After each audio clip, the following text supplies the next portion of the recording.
Good morning, everyone. Today is Saturday, December 13th, and today we cover RODY. Today we give you an update on RODY. Today is the frickin' weekend. All options have expired or have been rolled. It's all done. So, of course, Saturdays seem to be the trend of just being the RODY update. What is the RODY update? Basically, I'm updating you on my portfolio, which is now 100% options for the most part, right? I invest in a few things here and there, but options is running the portfolio, and we'll show you how. Hopefully, I can explain it good today. I want to, kind of, explain it to the newbies so they understand what exactly I'm doing and why. But before that, Bitcoin, yeah, pretty boring, huh? Look at this. What? You don't see this often. This is since what, 220 yesterday? What, nobody can move it? Wow. Pretty lame-o. All right, 90K it is. So thank you for confirming the audio, brother, and good morning, all of you that are here. All right, before we get into RODY, for those of you that have been following me, I've been doing the wheel strategy for quite some time, but I made a decision that I'm going to exit doing the wheel strategy for now because I just can't manage both strategies. I'm not saying the wheel strategy is good. Well, it is good. I'm not saying it's bad, but I need to focus on one because, I mean, to be honest, RODY's got a little wheel in it as well. RODY has wheels essentially. So there's no reason to have two different spreadsheets, track this, two different ways. So long story short is I exited my wheel positions, and that finally completed yesterday. Here you see TSLL. I had a put and a call expiring yesterday. My put was $16. TSLL closed at $20.28. So if I scroll to the right, you shall see that expired worthless. I had two puts up above that expired worthless as well. I don't know if I covered them before, so that's why I left them. And then I had a covered call, a $16 covered call. And guess what? They closed at $20. So this sucker got called away. Missed the, upside potential of $4. But again, I don't really care because I'm exiting this position, and that sucker got assigned. So if you're curious about the final numbers of this wheel, total overall profit income, $2,955.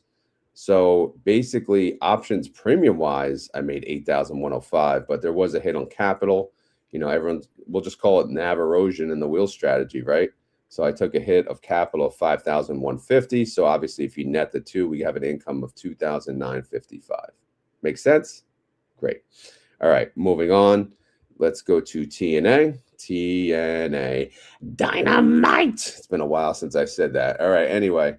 I had 100 shares left over. I sold a covered call, $40. They closed at $49. I mean, damn, they've been doing really good. And obviously that got assigned. So we scroll over here, got assigned. Great, fine, bye-bye.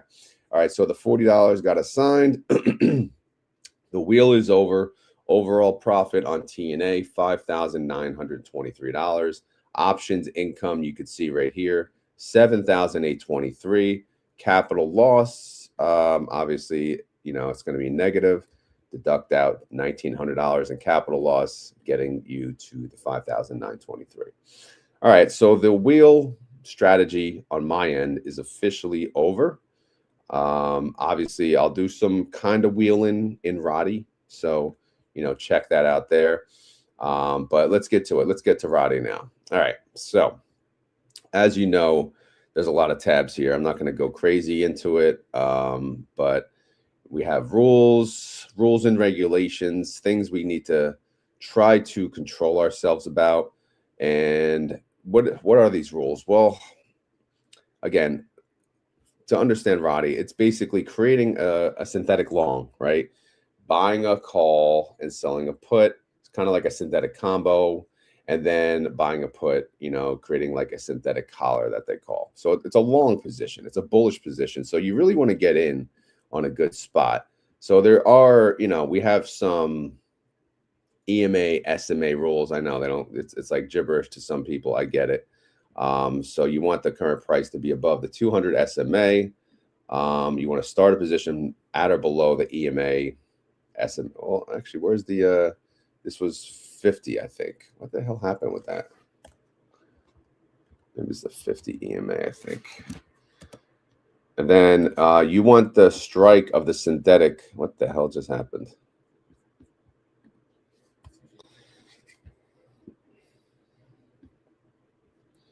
Okay. Can everyone still hear me at least? Oh my goodness.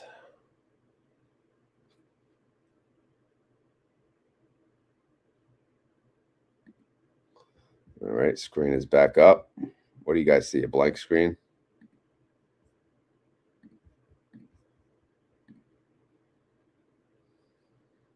All right, how's that?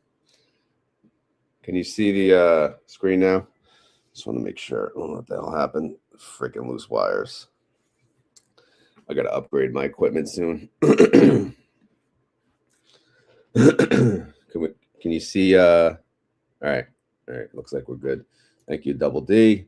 Okay, so again, I mean, long story short, the synthetic position, when you start the RODY position, which is the synthetic long, the further expiration position, you want to get at a good price. You don't want to get in on the high because then you're going to set yourself for failure, right? And that's kind of what I did on Robinhood, to be honest. You know, because I didn't know what the hell I was doing. You know, couldn't read a chart to save my life. Still can't really, but you know, learning as you go, of course. Protective puts, again, we add them to protect us from the downside in case we make some dumb-ass decisions, or in case we the market just tanks and the underlying just tanks and there's nothing we could do. So on individual underlyings, you would think about like 20% below the long call, or for indexes, you go a little tighter, 5%, because they don't swing as much.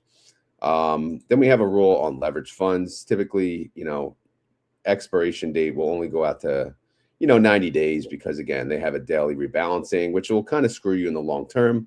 So you want to keep that a little tighter. As far as any non-leverage, like, again, straight up stocks or indexes in general, I'm looking to do 12 months or more out, as long as I can afford it. Okay.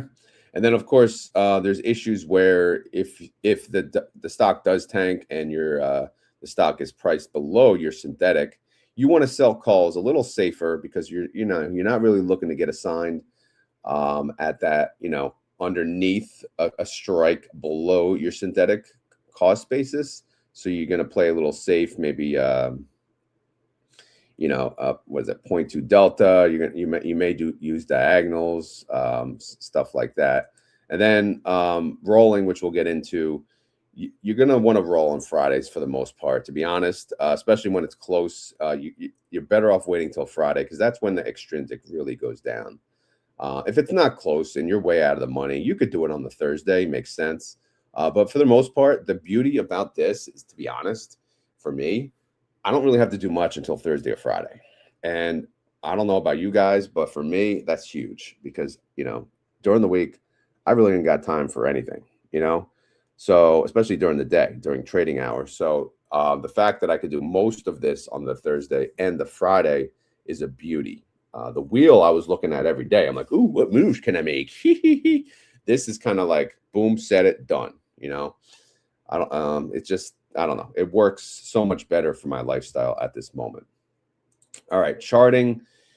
I'm not going to really get into that. We got to do more videos on charting, and we will for sure. Because I need to ingrain in my head how to read a chart. I did not add a new chart, so I'm not even going to cover this any further. VIX update, we are at a 16, so we're still below 20.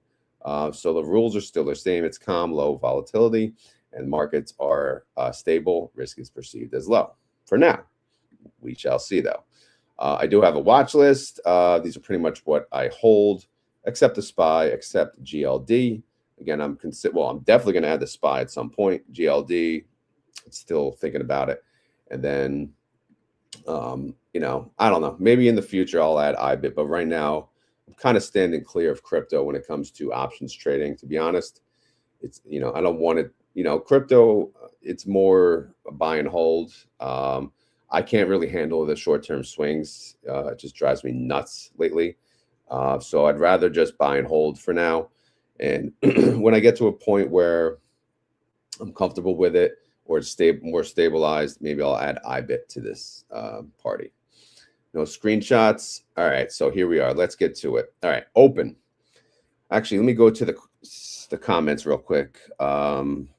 See if you guys have anything. I don't know if you guys are listening or you're talking amongst yourselves, but let me know if you have any questions. Let's see. How much trading would benefit from an LLC? Yeah. I'm sure you're not asking me that. It looks like an internal discussion, but yeah, I don't know. I don't know if it's worth it, but maybe it is. Soxel took a dump yesterday. Yeah, man, triple leverage Soxel. It's those can be rough. Those can be rough because I know Avgo was down like 12%. So, and then Oracle probably in there. I don't know, but disaster. I know Avgo's in there. All right. So anyway, let's get to open. As most of you know, this week I've added I redid my open position because I was stuck in the freaking non-standard contracts since they issued the warrants. I got out of it. I'm back in the standard, and here I am. I actually made it almost a year out expiration. They didn't have a December, which is actually kind of interesting. Like, how do you not have a December expiration date? But whatever. I chose an 11/20 for next week. So again, this was kind of about a year, 347 days. But regardless, 10 contracts I did, and it cost me about $1,830. So that's the expense to begin the process on a stock like Open. However, let me tell you guys something. 10 contracts, you know, it seems like, oh, that's okay. That's fine, right? Awesome, right? No, not awesome. Because every time I make trades, I have to pay a commission on every single stinking contract. So when you think about a rolling order, well, each contract, each one of these 10 has two: the buy to close, the sell to open. Guess what I'm paying commission on? Buy to close, sell to open. So my commission fees are ridiculous. Had I known that, which I should have known that, to be honest, I'm going to avoid these smaller positions going forward. So, you know, I still like open, but they may be a hopper only. And we'll get into the hoppers in a second, AKA leaps. But to be honest, is it worth paying all that commission? Unless my brokerage can step up and lower the damn commission, maybe, but it's kind of ridiculous. I just want to let you guys know that. So, all right, whatever. It is what it is. We're in it now, so let's do it. How did we do this week? Well, again, I sold the call right away, $7 strike, because that was the synthetic. I typically sell the call at the same strike you open it at. Collected $430 for that sucker, and then I closed it earlier. I think I did on the Thursday maybe, and I rolled it to next week. Same strike price, $7. So I did 2 trades within 1 week on open, which is awesome. All right. So what did I collect on the new trade? Well, you can see up here, I did have to pay 7 cents to close the old, and I got 27 cents to open the new. So I did get 20 cents per share, $20 per contract times 10 contracts, $200. So in 1 week, I did make $630 alone. $630. What did I spend on opening the position? $1830. All right. So again, what a beauty. I already made back about a third of what I paid for it. So now if you look down here, $630 capital. What capital am I using? About $3,830. Now, when I say capital, this is essentially what I'm risking. So this is the expense of the synthetic, and it's also the downside that could happen on the put side. All right. So this is the capital that I use. So using 3,830, making 630 in 1 week. That is a 16% return. If I annualize that, that's 855%. Obviously, that's unusual because I did make 2 trades in 1 week, which of course will also be unusual, but it is nice to see. All right. Open holdings, how we doing? Well, open is under $7. So right now my synthetic value is kind of negative. Prognosis negative 620, which is fine, right? Again, we're in here for the long term. This thing expires 11/20. Do I think open is going to be above $7 by 11/20/26? Yeah, I would certainly hope so. Could it be 0? Yeah, it could. That's the risk. Open is by far my highest risk, highest reward play. So if you're going to start out, is open a good idea? Probably not, because open is nuts, and it will be nuts. But again, I'm hearing good things. Could be wrong, but who the hell knows, man? Who the hell knows? What the hell do I know? I got to have a little speculative play in there, a little speculation. High IV, high juice. All right, how about SOFI? Well, SOFI is known. SOFI's kind of been around, a little safer option. As you know, I had a synthetic. I added, 3 different strike prices, of course, because I didn't know what the hell I was doing. But regardless, it cost me about $2,204. Covered calls, how'd they do this week? Well, I had a 27, a 28, and a 29. SOFI took a dumpster this week. It went down, down all around. So I made a decision. I said, you know what? My cost basis on my synthetic, again, if I combine them all, is $28. Instead of just, I do like the scatter-do-do, but it does take up a little more time. You're rolling this to that. You're rolling this. I decided to roll them all up into the same strike price. So they're all at 28 now. They all expire next week. So let's see how much I made. $14.74, $84. Not exactly bank, but again, it's a little something, and it adds up. So we're now up to $2,005. You can see, the other status on the rolling order. But anyway, yeah, 2005. How much did we spend on the synthetic? 2,204. So you can see we almost paid back the expense of the synthetic, and we'll get into that in the last tab. Of course, we did also add a side piece, which is, what is the side piece? It's just a little something, you know what I'm saying? But we're adding the 25 strike. We're selling the put at 25 strike. Now, what does that represent? That essentially represents a price where I would be willing to add more synthetic contracts at. So if SOFI does drop close to the $25 price, the idea is I'll roll this down and I'll add to my synthetic. This will be like, we'll call it my people set reminders, alerts. This is my alert in a way.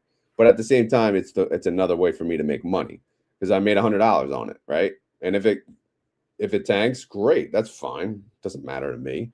I'll just roll this down and out, and I'll bring the buy put with me, right? So why do we buy a put? Well, 2 reasons, right? To protect yourself on the downside, minimize the collateral expense.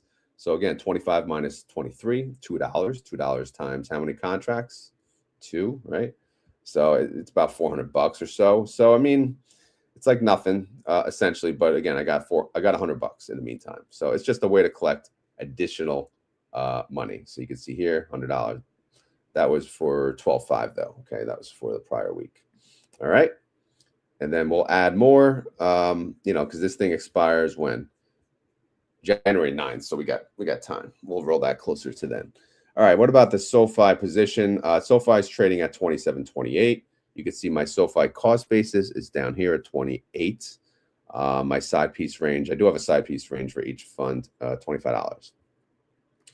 All right, so what is my synthetic worth? It's worth $13.04, which is less than the expense to open it. So unrealized loss right now of $900. All right, hopefully everyone's following. I'm going to get into more detail on my seems like it's an LLC party in the chat, which is all good. But let's look at ELF. ELF, I still have the long call on the 125. I haven't been selling calls on it. I've been a little scared on ELF lately. It's been up, down, all around. So I'm waiting on a good good time to sell a call in that position. Sorry, I'm drinking some coffee and water. But so I do have a 75, right? That's the new one. This is the real one, really. It's a May expiration. That's what I'm selling calls against. So if I go up here, cover calls, I had a $77 strike. ELF had high extrinsic value, which means, since it was so close to the strike, it was still a decent amount to close. I had to close it early though, because I did have some, crap to do towards the end of the day. So I did roll it around 2 or 3 p.m. So you can see the rolling order there. I rolled it here to the same strike, 77. Because why the hell not? Do I think ELF's going to go above 77 next week? I don't know. Do I care? Kind of, but whatever. It is what it is. I'm typically going to trade at the money or slightly above the money when my strike can be above my synthetic. My synthetic is 75. 77 is above the 75. So I am comfortable selling a covered call at 77. What did it pay me? $2 net. The new trade basically paid me $2.44. However, I did have to pay 44 cents to close out this sucker. If I waited till like 3.50, I would have paid almost nothing, but I couldn't. I didn't have the time. But so, having really a strategy like this, if you can open up your calendar from 2 p.m. to 4 p.m. on Friday afternoons, oh man, you'll be set. You'll be set, especially when you get those close trades. But whatever, it is what it is. It paid me $200. $200, you can't go wrong. All right, so I have so far in ELF, I made about income of $1,790, which obviously, ELF's a little different because I'm kind of in the shitter because of my original trade. Taking a dumpster fire. It was a dumpster fire. But let's look at the ELF holdings. Again, I am still reflecting the 125, which is damaging to my unrealized, but it's okay. I think it should be there. It should be a part of it. But the other position is really doing awesome. So the current value 787, unrealized is a negative 1,300. All right, now to ELF is probably my worst. Hood is number 2, but Hood is catching up. Robinhood has been going down like bad.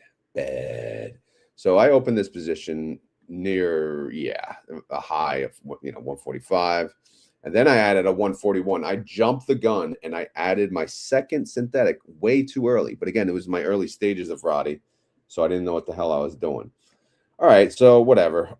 Let's focus on the covered calls, how they do this week. We had a 143 and a 137. Hood dropped to, you could see it closed at 119. It closed below 20. This was unexpected, right? But it happened.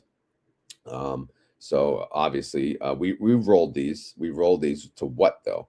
I decided to roll them both to 137.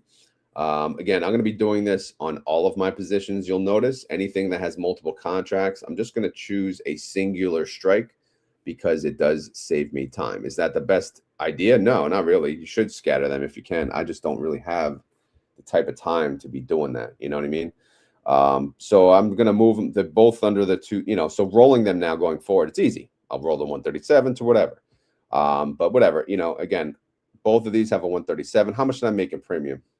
Well, since 137 is kind of out of the money, 14% out of the money, and has a low delta, it's not making much, right? It's only making about 106. But why am I playing it safe? Again, my cost basis, if I go to the Hood holdings, is 142.50, which is obviously greater than this number. So I got to play it safe. I gotta have the 0.1 delta or 0.2 at most. I got to play it safe. No choice because Hood tanked. But anyway, I did make, 2,516 so far in options premium. And the expense to start my positions was 3,342. So you can see we're getting there. Of course, I did add a side piece. The number I'm comfortable adding back in on Hood is 100. Although I am tempted right now. I'm not going to lie. I was tempted to add it at 120. But I did not. I am waiting because, yes, Robinhood could go down as far as $100. So I need to tell myself that and understand, that is possible. So that is my side piece. So if Robin goes to 100, I'll add to my synthetic. Until then, I won't. I'll make do with what I have. All right. But here is the side piece actual, this is the number I could add at based on my rules. 10% drops. So 128, I technically could add there. But okay, so this is a mess. Look at this. I paid $3,342 for the synthetic. My current position would actually cost me money if I closed it. So I have an unrealized loss of almost 4,400 bucks.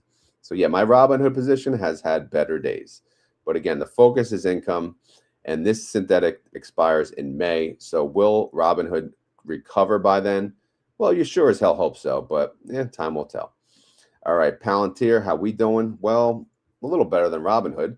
They got a 190 to 180 synthetic that we added. Palantir is trading what it closed at. It closed at 183. So guess what? If I add a 190 and a 180, my cost basis is 185, right? Do the math. Anyway, I decided, okay, yeah, I'm sticking at that 185 range because I can. Because, again, we closed around 183. I closed it late on yesterday. I collected how much in premium? Well, a very nice amount, $2.35 per share. So multiply that times 100 times 2 contracts. We got 470. So that is very nice, very nice. And again, if you go down here, how nice is it? Well, we're using a lot of money on Palantir, to be honest. We're risking 10,776. But if we collected 470 for the week, that's a return of 4.36% for the week. And if I annualize that, 226%. So man, I mean, you just can't beat this. Robinhood, what was Robinhood? We didn't even look at it. Let's see. Even as bad as the income was, it was 106 for using 9,342. That's still 1% for the week and an annualized of 59%. So being in, the horrible position we are on Robinhood, we're still yielding 59% on an annualized basis. I hope you guys understand like how awesome that is. But again, the underlying needs to actually go up at some point, and over time, or stay flat. It doesn't matter. All right, so let's go to the Palantir current synthetic situation. Again, I did pay $3,276. Current value $2,682. That's an unrealized loss right now of $593. All right. Hopefully, I'm not going too fast, but let me know in the comments as I go. All right. So IWM is my next play. Again, I opened them one contract 235. IWM is obviously an index. Great. I love. I keep saying it, if I were to do this all over again, I would start with the indexes, build my base around those, and then add the suckers after, right? So covered call wise, I'm in a different spot with IWM. What happened was right when I started, IWM actually it just jumped up. It blew through my strike price. And in order for me to roll it up and out, I had to choose a date of 12/26, which, to be honest, I keep looking at this now. I'm like, why did I do that? Why did I do that? So I can't look back and see like why. I assume I really couldn't roll it at all, week by week. But it's okay, although, because I don't need the income from IWM at the moment. I'm making it up on the others, but now I'm just waiting, right? What's it trading at? 253. I mean, I kind of want it to come down so it's easy for me to roll this, but for now, it's just a waiting game. There's many things I could do. I could roll my synthetic up, right? Because again, my synthetic's what? 235. I could roll that up to like 245 and then roll this up to 245 and, almost call it a wash. It won't be a wash, probably an actual income. I didn't do that though. I'm letting this play out because this does have a far expiration. That's the date I chose. I got to live with it, right? Let's see how it goes. Let's let it play out. But again, it's just sitting here at whatever the income was, 562. I paid what? 1294. Not bad, even though considering I haven't done anything. Now here's where you can tell the money maker, right? $1,294 out of pocket. Right now it's worth $2,926. That's an unrealized gain of $1,632. So IWM position is doing amazing. All right. Now, if we go to the Qs, let's see what that costs. That costs $6,100 to start the Q position. I opened this at what, 615 strike. So how's that doing? Well, let's look at the covered calls. So I had a 616 strike that was expiring on yesterday, right? And what did we close at? We closed at 613. So honestly, that was like perfect. I was planning on rolling this up $1 anyway, since we were so deep in the money. So I made the decision. I'm still gonna roll it up $1. I mean, it's not really that far out of the money, right? It's only 0.44% out of the money based on where it's at.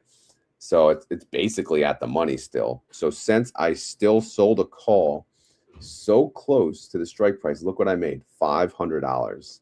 I mean, again, I'm playing with more money, but still, it's just, I've never made like this much on one contract. You know, it's just crazy.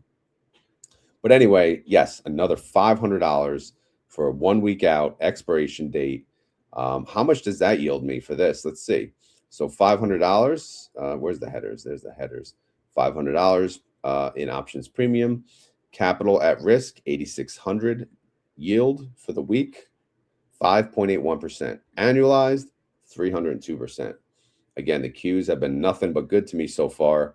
Great addition. Very volatile comparably to, you know, like the SPY. IWM, again, I'm kind of stuck, but in a good way. But again, the Qs are just making me money. $500. Can't go wrong. All right. I know a lot of you have said you're interested in this piece, so I will continue to do this, and probably on the Qs while I can. So on this trade, if I go to the calls, all right, so when you sell a call, and you sell a call that's out of the money, right, there is no intrinsic value. If I sold a call if I sold this in the money, the intrinsic value would be whatever the difference is in the strike price, you know, minus the actual price of the stock at that point in time, right? But since 617 is greater than 614, 614 was the price when I sold the call, there is no intrinsic value. So what does that mean? That means if I look again, the $5 is the net between the rolling order. But basically for the new trade, I made 5.18. So since there is no intrinsic value, 518 is the extrinsic value. All right. So I want you to keep that in mind. So that's the starting point. So we're starting now with $5.18 because that's how much we collected in opening that trade and selling that covered call. Well, why is that important? Well, we want to see, like, when is it a good decision to roll this position and start for the following week? Because again, this 518, it was earned with an expiration date of next week, 12/19, right? So let's look at this. All right. So again, 518 was the extrinsic, at least as of the time of the trade, which was probably late afternoon. We closed at 613.62. All right. That was the price that we closed at. So if you look, all right, let's compare let's look at our synthetic. Our synthetic 615 is our synthetic cost. That's also not in the money, so there's no intrinsic there. Their extrinsic is 64.80. So we'll track that with the covered call as we go.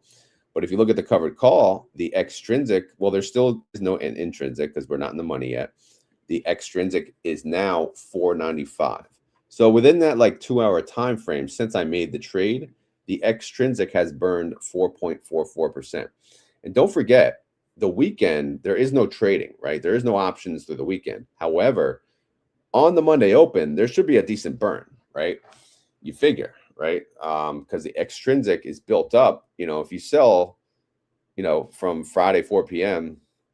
through the weekend, you should get obviously some extrinsic in there. What is it exactly? I do not know. So obviously you'll have some weekend burn, and then whatever happens on the Monday we'll add the new extrinsic here, and you'll see, you know, probably a decent percentage burn.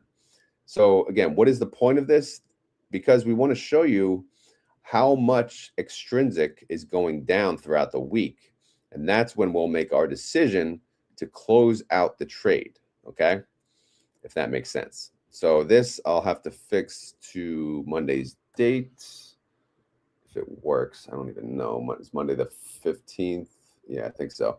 So yeah, we're going to track that throughout the week on the Qs. If you guys have any questions, let me know. All right. All right. So let's now go to the holdings. Again, my synthetic position. Actually, no, I did promise someone something. Yeah. All right. Real quick. I had a newbie, Jeff. Jeff is in the Discord. Shout out to Jeff. He, I think he's just starting the RODY position. Now, when he started his position, I think it was using ELF, he opened a synthetic at one price and he sold a call further out of the money, I guess, to capture the upside. So let's use the Qs for that example, right? I sold a call. Did I sell it out of the money? Yeah, but only 0.44%. So to me, that's basically at the money. Why not sell this at 620, 625? That way I capture the upside, right? Right? Is that what we're saying, right? Well, again, I'm going to capture the upside on the long call of the synthetic, regardless, right? Now, if I sold this, let's say I sold this at 620, right? I'd collect less premium. But instead, I sold it at 617. So guess what?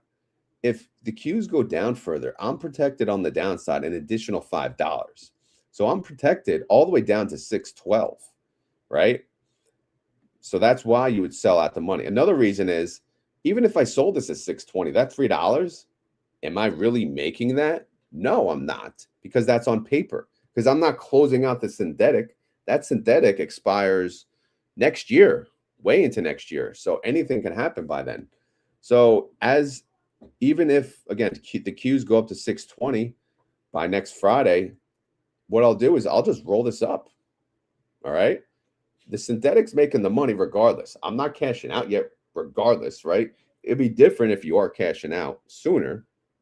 So, but again, I don't know if that made sense, but that's why we typically are, you know, we sell at the money or slightly out of the money on these, because we make more premium, we protect ourselves more on the downside, and we know it's a long-term play, right? So again, that's my thought process behind it. If we had an expiration on the synthetic of 12/19 next week, that's a different story. But again, it's a long-term play. We're going to collect that, you know, regardless. So we're going to play it. This is like, you know, this is our play toy, this strike here. We can do whatever we want. 617 next week, 618, 619, whatever. We do what we want. We're in control. We have control of the trade. We can do whatever the hell we choose. Anyway, I don't know if that did any justice. I promised I would explain it. But Jeff, let me know in the Discord today if that helped. All right. What do we got here? We got a synthetic position. It's worth 5,658. We saw the Q. I've been doing good on the Qs synthetic wise, but it did drop, which is okay. So I have an unrealized loss of 442, which is, again, that's fine. Are the Qs going to go above 615 by 12/18/26? I hope so. I would think so. If not, I'm going to collect a hell of a lot of options premium by then on the covered calls. All right. Makes sense? Good. All right. New tab, new definition. Basically, long story short, is I took the leaps tab from the wheel strategy file because we're done with the wheel strategy file. Everything is expired. So now we got to take our leaps with us, and we're going to call them hoppers. So these are the plays, like I said, on open. Is it worth it to trade so many damn contracts week in and week out? Probably not if you're paying a freaking commission of like 56 cents or whatever I pay. So I'm probably just better off buying a leap and holding a prayer, right? This one, you know, the problem with these is they're non-standard contracts, right? So I did already sell one. I didn't make much. I actually took a loss on it. I lost $322 on that. So, and that was, you know, that's considered a sell to close. So I can now gray this out. And you can see the ones below it. This is the first time I ever did leaps, by the way, guys. So obviously I did another one on open. I closed TSLL, MSTU. This is just kind of, you know, for fun. If I see something worth a damn and I can make a quick profit or a long-term profit, I will do that. But anyway, this is what I'm left with. I'm buying leaps on open. I did buy leaps. What I should have done instead of adding open back, to be honest, into the RODY, I should have just bought leaps every time it had a dip. That's what I should have done, and I didn't. So it's all right. But anyway, so the hoppers, this is for things like open, things like, you know, anything, maybe even ASST, if we think that's going up anywhere, or NAC, stuff like that. Long-term plays, you just want to, you know, you don't want to use your capital in actually buying the stock. You'd rather just buy a call and then, you know, take the profit when you can. Right now, there is no profit to be made on open because open is trading at $6.56. So these hoppers really look stupid at the moment. But again, we'll let it play out. So far, my net income is negative 956. So obviously my hoppers net wise is not working out, but we'll see how these open positions end up. They have an expiration date of May of next year. I'm not sure that's quite enough time to have open do its thing, but we shall see. All right, so here's the end result. Weekly income, options premium income that I made for the week, $2,078. Again, that's with everything. That's with the Qs, the IWMs, which was nothing, but the Palantirs, the Hoods, the Elfs, the SOFI, the Opens. We made a lot of money this week. We made $2,078. That is more. That is double. I doubled what I made last week. Not on purpose, mainly because of open. But, you know, still a really good week. Capital used was a little less than what I used last week, probably due to me lowering my open strike price. So anyway, I made $2,078 since I am risking a capital of $44,674. That is a return of 4.65%. If I made that every single week, my annualized return would be 241%. Okay, so what does this mean? Well, again, this is a bill pay account. I pay my bills out of this account. I got to survive out of this account. I want this account to grow. How much did I need to make for my bills? Well, right now I have a goal of $757 per week. I exceeded that by $1,320. So obviously that $1,320, that would get added back into the portfolio, and that would make more money. All right. So the summary is we had a really good week. All right. Really good week. Monthly income, I'll update that at the end of December. And of course, you guys are familiar with this. I do post this at the end of each week. Just a fancier way of showing how much income I made. IWM continues to stay zero, which bugs the crap out of me, but we'll live. So again, I'm very happy with this week's performance. All right. Now, the final tab, the active holdings. So this is where we stand. All right. So what does this show? It shows all the positions, right? And let me zoom out a little so you guys can see the whole shebang. So you can see, all right, this is our holdings. Open, SOFI, ELF, Hood, Palantir, IWM, and the Qs. Expiration dates, I have open IWM and the Qs late next year. Everything else, SOFI, ELF, Hood, Palantir, they have an expiration of May 15th, 2026. Now that's coming up. That's 5 months away. So like I said, if I were to go back, I would have chosen an expiration date of probably December, to be honest, of next year. But it is what it is. At least, once these come to an end, I'll close them out and then I'll make a decision. Will I add SOFI back? I don't know. Will I add ELF back? I don't know. Hood back? I don't know.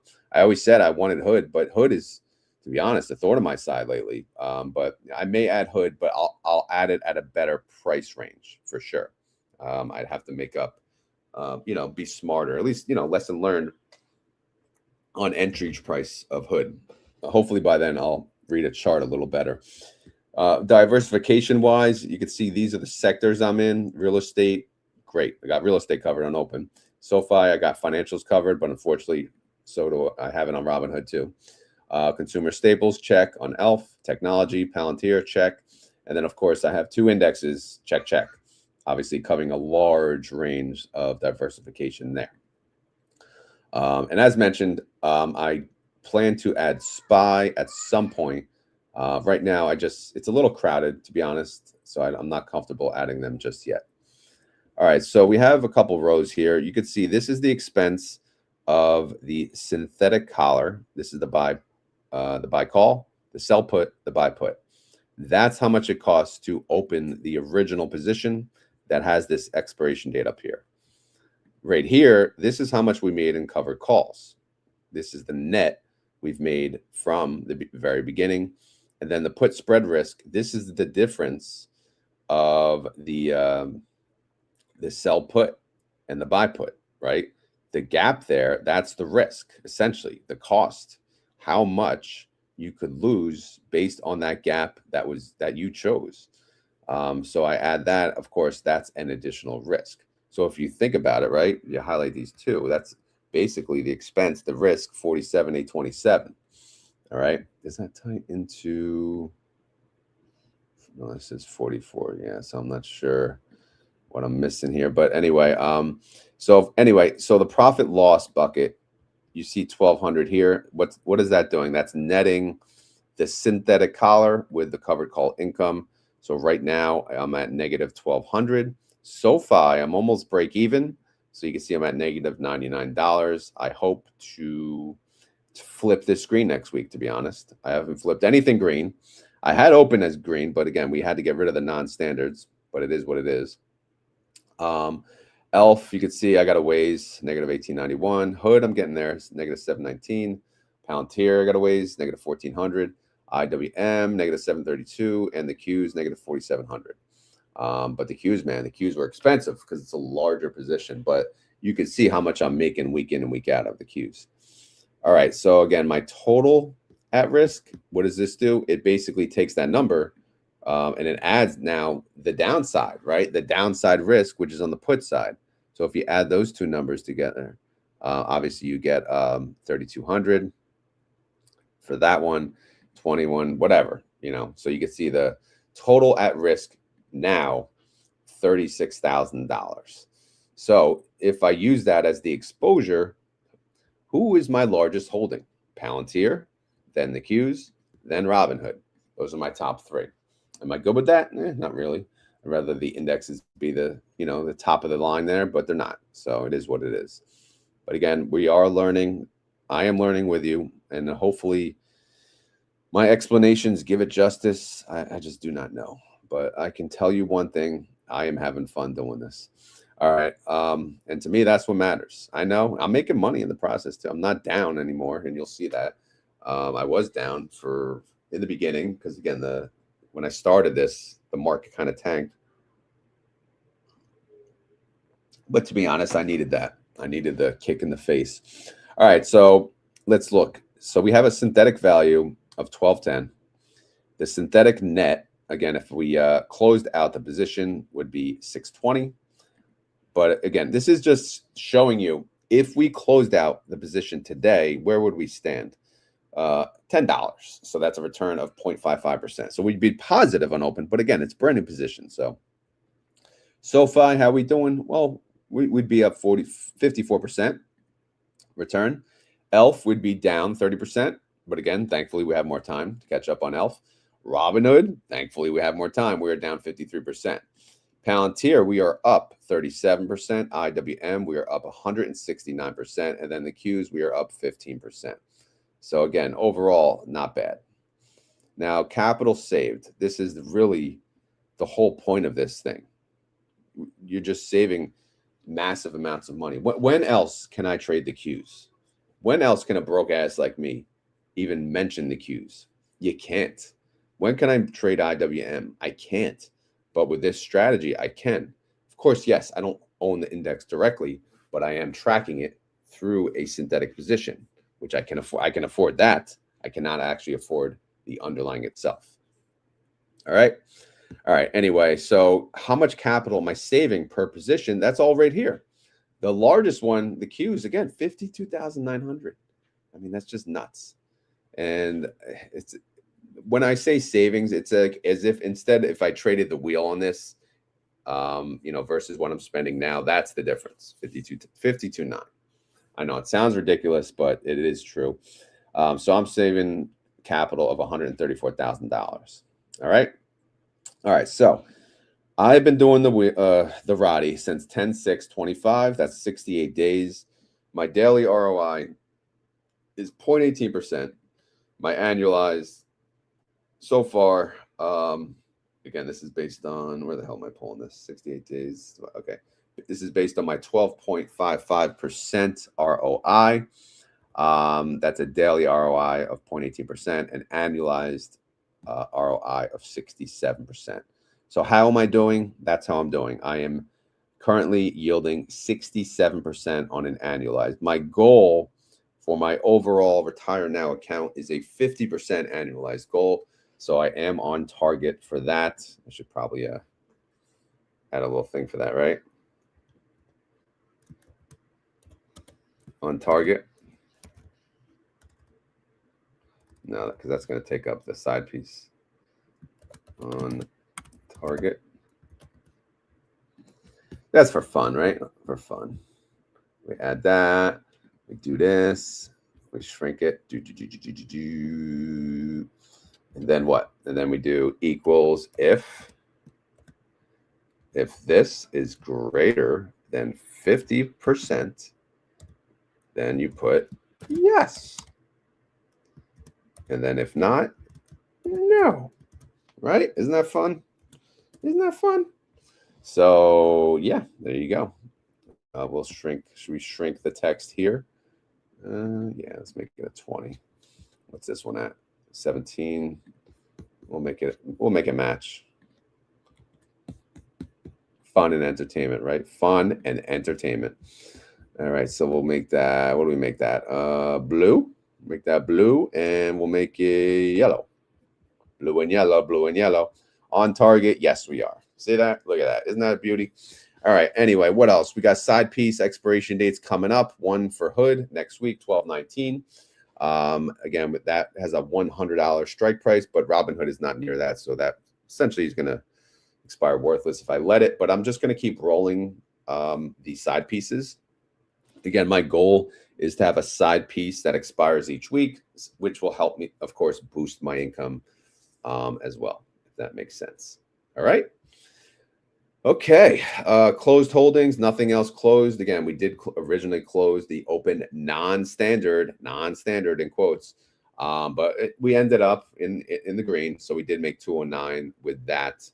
And then, of course, the last tab here I have is sectors. So I could just think about, all right, what sector am I missing? Do I really need all the sectors? Of course I don't, but just to think about, is there anything, I should really venture out when it comes to the individual companies and trading them. Who am I missing? Who's at a good value? Who has a decent volatility?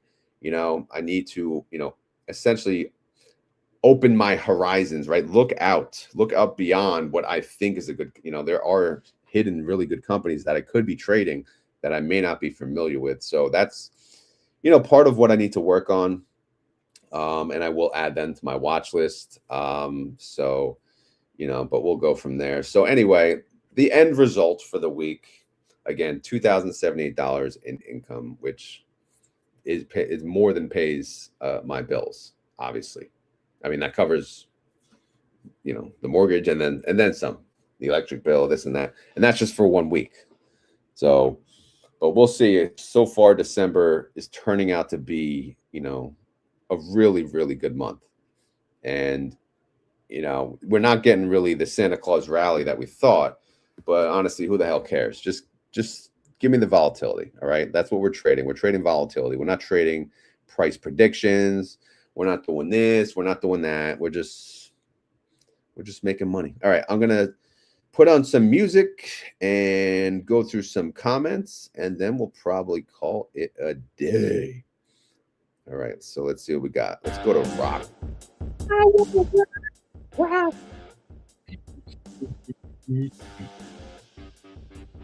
right, so let's see. All gonna scroll back a little, catch up on the comments. Double D said hit the like. He's a smart man. You gotta listen to him. All right. All right. Good morning, Nick. You made it. All right. Better late than never, right? Tilray. Let's see what we got here. Just a chit chat. Health and Wealth is here. Good morning. You missed the Christmas party. Yeah, that was a good show. I only joined the beginning though. And then my child, he was actually in the video. He came down. Late to my favorite Roddy. All right, I'm glad this is your favorite. This is my worst performing video series. However, I trust it will get better in due time. I just, enough people that, to be honest, I'm sure more than half the crowd, they don't want to trade options themselves. And I completely understand that, and no harm done on that. But for the people that do want to understand, maybe some of this is over their head, and I completely understand that. And I'm not explaining it good enough, but again, that's going to get better in time. And of course, there's people, that do understand it, and that will be here, and I appreciate that. But I'm, like I said, I'm going to work on a better title for this series, a better thumbnail, because right now, obviously, when I say Roddy, the people who don't watch my channel, they're not like, oh, what's a Roddy? Let me click on Roddy. This is like a really good investment. No, it's just, to them, it's stupid. Roddy and a cricket, I'm not clicking that thumbnail, right? The average person, the average Joe Schmo. You guys, different story. People that don't know my channel, I'm not giving myself justice. That's my point. Yes, good morning to you. Health and Wealth is my first. Oh no, you didn't, Nikki. Oh no, you didn't. No, hey, if someone's gonna be your first, I'm good with him. All right, he's a good dude.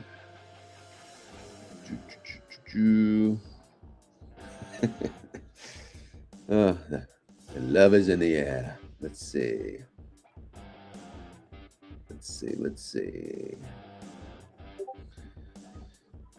Rod 2, yeah, don't worry about member. My members get nothing, so it's really not worth it. It's just to support. Yes, we got to get Double D to 1,000 subscribers. That's what we need to do. Yeah, no, the other medium Rod was in the video, not little Rod, but he would say worse than that.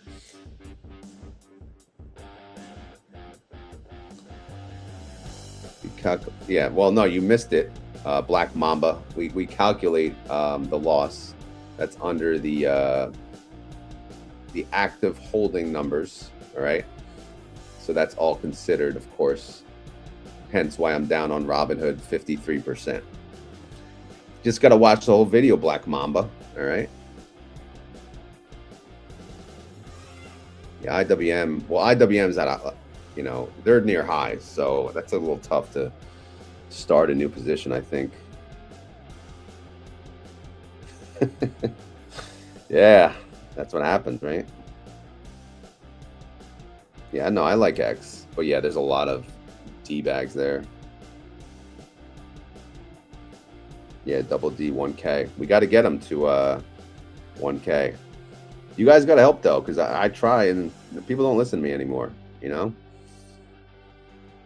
used to work. I used to promote people, it would work, but nowadays, everyone blames me for YieldMax, I guess. But again, YieldMax is the market, right? YieldMax goes down, obviously the market went down, but you're getting a high yield, but this and that and the other thing. But no, I think people are just exhausted and tired of listening to financial YouTube channels, investment channels when their portfolio, goes down. And I get it. You're more likely to listen about an investment show when you're doing well, when the market's doing well. When the market's tanking, you probably don't want to hear anything. No chance. That's what you got. All right, what else we got? We got anything else? Any questions? Black Mamba, going to go back and watch, hopefully. Let me know your thoughts, Black Mamba. I don't think you ever joined the Discord, by the way. What else? Any questions? We have a total of 166 people live on YouTube and X. But again, like we said, it's the RODY. It's a special niche for people who are interested in options trading. It's just a different way to trade options, you know? But, oh yeah, is it supposed to snow this weekend? I didn't even check, to be honest. But if that's the case, I definitely need to make today my gym day. So what else? Yeah, no. All right, he'll be the keyword for sure. And I'll have to pin his YouTube channel to the top of the comments, brother. If you could post his YouTube channel link in here now, let's do that. And then if we're all on X, share his YouTube channel there when he posts his video there, because there's a bigger audience there, believe it or not. So, you know, promote it on YouTube, promote it on X, get them to freaking 1,000 by end of year. You know, we got time. Time is on our side. Tonight into tomorrow. Oh yeah, that's fine. I don't care. Let it snow. You know, I always say, I'd rather it snow big. If you're gonna snow, snow. Don't give me like the annoying amount, right? Where, you know, everyone expects you to go to drive into work, or, you know, I know school's closed with anything, but you get what I'm saying. 3 to 5. Okay. Thank you for sharing that, brother. Everyone click this here, give him a sub, and then go to his comments and type Waza. It's pretty from indoors. You know, Nikki, you snowbird, is that what they call it? The Florida people. You know, snow, okay, I hate the cold, but snow, I'm okay with. As long as I have kids, because they, you know, they love it. Busy man, at least you're here. I appreciate you being here. All right, anyway, we got to get to the keyword. But before that, as always, this is not financial advice. I am not a financial advisor. Clearly, look at my Robinhood position, right? Down 53%. Don't listen to me. Do your own freaking financial research. Find your own advisor.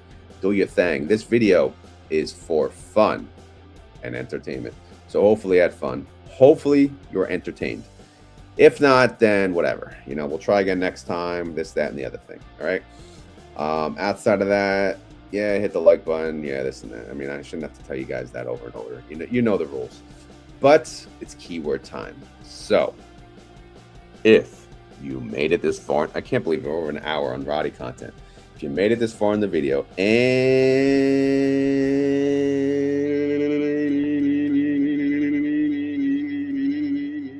you want to prove it, you gotta say the keyword. I wonder how many people from Jersey we have here. One day we'll have a meetup somewhere, right? We'll have a meetup. That'll be awesome. Outside drinking coffee. Yeah. These Florida people like to rub it in. But keyword time. Who wants to say it? You guys know the keyword. Come on, type it in so I can pull it up on the screen so everyone knows the keyword. Starts with double D. Ends with subscribe. Right? Come on. You guys are not helping here. I'll wait. I'll drink my coffee.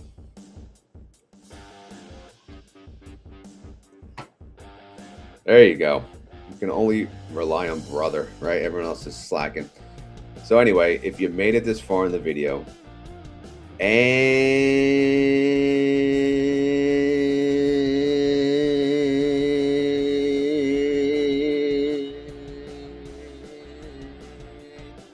you want to prove it, you gotta say the keyword. The keyword is go sub to freaking Double D. All right, the dividend degenerates.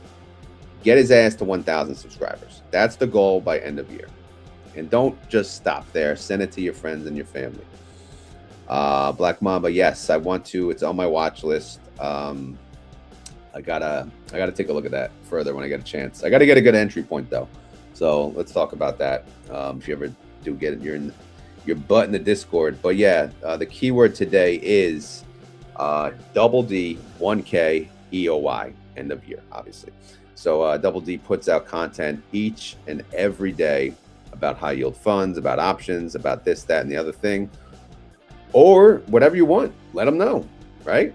Busy man, he works obviously like most of us, and he does content at night. But go check out his stuff. Go give him a sub. He has, I forget how many subs, but I think he's like halfway to 1,000. But help him out. Let's get him there. Sub, move on, share, right? Done. Anyway, I think that's enough yapping for me today. So thank you all for being here live. Thank you all for watching. I appreciate the support, appreciate the ongoing support. Thank you all for watching after. But we're going to have to call it a day, and I shall talk to you later.